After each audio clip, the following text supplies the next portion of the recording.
ಸಂಭಾವಿತರಿದ್ದೀರಿ ಅಂತ ನಾವು ಒಪ್ಕೊಳ್ತೀವಿ ಆ ಮಾತನ್ನು. ಹೌದು, ಮಾಡ್ಲಿಕ್ಕೆ ಪ್ರಯತ್ನ ಮಾಡ್ತಾಯಿದ್ರಿ, ಆದರೆ ವ್ಯವಸ್ಥೆ ಕೆಟ್ಟದ್ದು ಆಮದು ಬೇರೆ. ನೀವು ಒಬ್ಬರಿಂದ ಆಗೋದಿಲ್ಲ, ಉಳಿದವ್ರು ನಿಮ್ಮ ಸಹಕಾರ ಮಾಡಬೇಕು. ಬಟ್ ಅವ್ರು ಸಹಕಾರ ಮಾಡೋ ನೀವು ತಯಾರು ಮಾಡಬೇಕು.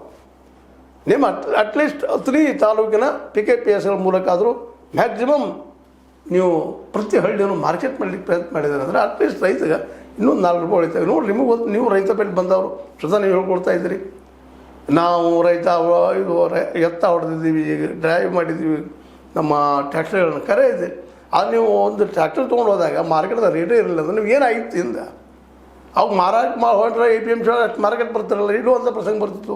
ಕೆಲವು ಮೀಟ್ರ್ ತೂಗಿದ್ರೆ ಮೋಸ ಆಗ್ತಿತ್ತು. ಇವೆಲ್ಲ ನಿಮ್ಗೆ ಗೊತ್ತಿದ್ದ ವಿಷಯನ. ಅದಕ್ಕೆ ಪ್ರತಿ ಹಳ್ಳಿಗೂ ಮಾರ್ಕೆಟ್ ಮಾಡೋದು ವಿಷಯದಲ್ಲಿ ಯಾಕೆ ಚಿಂತನೆ ಮಾಡಬಾರ್ದು.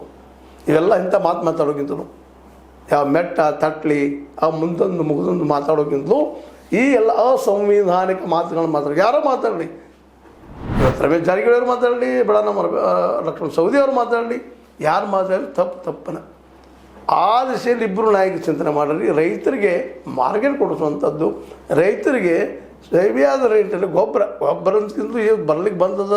ಇವತ್ತು ನೀವು ಅದು ಸಾಕ್ಷಿ ಹೇಳ್ಬಿಡಿದ್ರಿ, ಯುದ್ಧ ಐತ್ರಿ ಬರ್ತಾ ಇಲ್ಲ ಅಂತೇಳಿ ಅದು ಬರ್ರಿ. ಅಟ್ಲೀಸ್ಟ್ ಮಾರ್ಕೆಟ್ ಮಾಡೋಕ್ಕೆ ಸಾಧ್ಯತೆಲ್ಲ.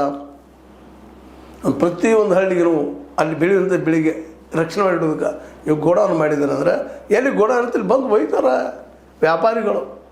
ಅವ್ರಿಗೆ ಹಾದಿ ಮಾಡಿಕೊಡ್ರಿ, ರೋಡ್ ಮಾಡಿಕೊಡ್ರಿ, ಶಾಸಕರು ಬಂದು ಒಯ್ತಾರೆ. ಮಾರ್ಕೆಟ್ ಆಗೈತೆ ತನಗೆ ಏನು ರೇಟ್ ಬರ್ತದೆ ಒಂದು ನೋಡ್ಕೊಂಡು ಲೆಕ್ಕ ಮಾಡ್ಕೊಂಡು ರೈತರು ಮಾರ್ತಾನೆ ಅಲ್ವಾ. ಈ ದಿಶೆಯಲ್ಲಿ ಚಿಂತನೆ ಮಾಡಬೇಕಾಯ್ತು ನಮ್ಮ ಲಕ್ಷ್ಮಣ ಸವದಿ ಅವರು, ಒಬ್ಬ ಗಂಭೀರ ವ್ಯಕ್ತಿತ್ವದವರು. ಅದೇ ಕಾಲಕ್ಕೆ ರಮೇಶ್ ಜಾರಕಿಹೊಳಿ ಅವರು ಸದ್ಯ ಈ ದಿಶೆಯಲ್ಲಿ ಚಿಂತನೆ ಮಾಡಿದ್ರೆ ಅವ್ರ ಬಗ್ಗೆ ಇನ್ನಷ್ಟು ಜನರಿಗೆ ಒಳ್ಳೆಯ ಅಭಿಪ್ರಾಯ ಮೂಡುತ್ತದೆ ಅವ್ನು ನಮ್ಮ ಅಭಿಪ್ರಾಯ. ತಪ್ಪಿದ್ರೆ ತಪ್ಪು ಮಾಡ್ರಿ, ಅದಕ್ಕೆ ತಪ್ಪೇನಿಲ್ಲ. ತಪ್ಪು ಮಾಡ್ರಿ, ಸರಿ ಹೇಳ್ರಿ, ಏನಾದರೂ ಅನ್ರಿ ಅಂತ ಇರ್ರಿ, ಮಾತಾಡ್ತಾ ಇರ್ರಿ. ಆದರೆ